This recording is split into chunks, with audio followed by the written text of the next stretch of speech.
Pour la première fois depuis le début du mouvement, ce document amateur apporte la preuve que les manifestations en Iran sont extrêmement meurtrières.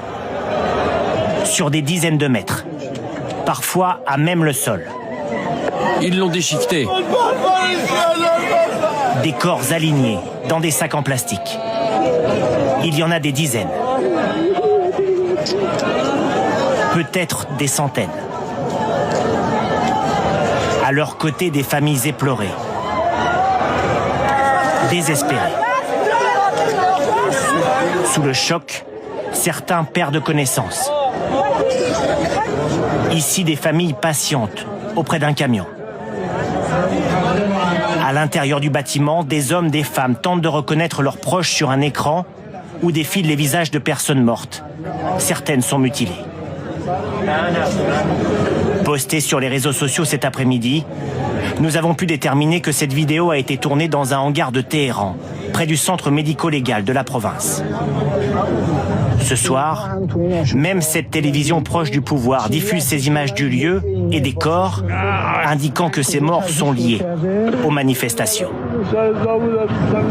Cette sociologue iranienne a pu joindre un médecin travaillant dans un hôpital de Téhéran.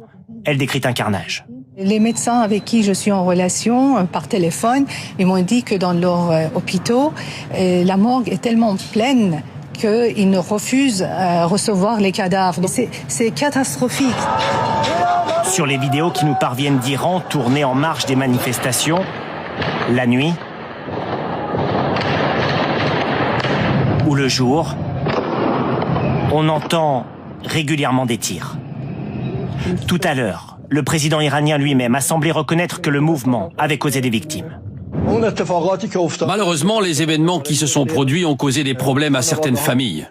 Mes condoléances à leurs proches.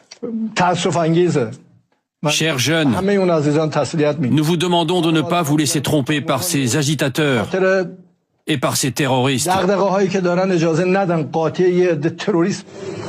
Ce soir, certains membres de l'opposition en exil en appellent à une intervention occidentale. Donald Trump n'a pas encore réagi à ces images, mais selon la presse américaine, il aurait été briefé sur des possibilités de frappe visant le régime iranien.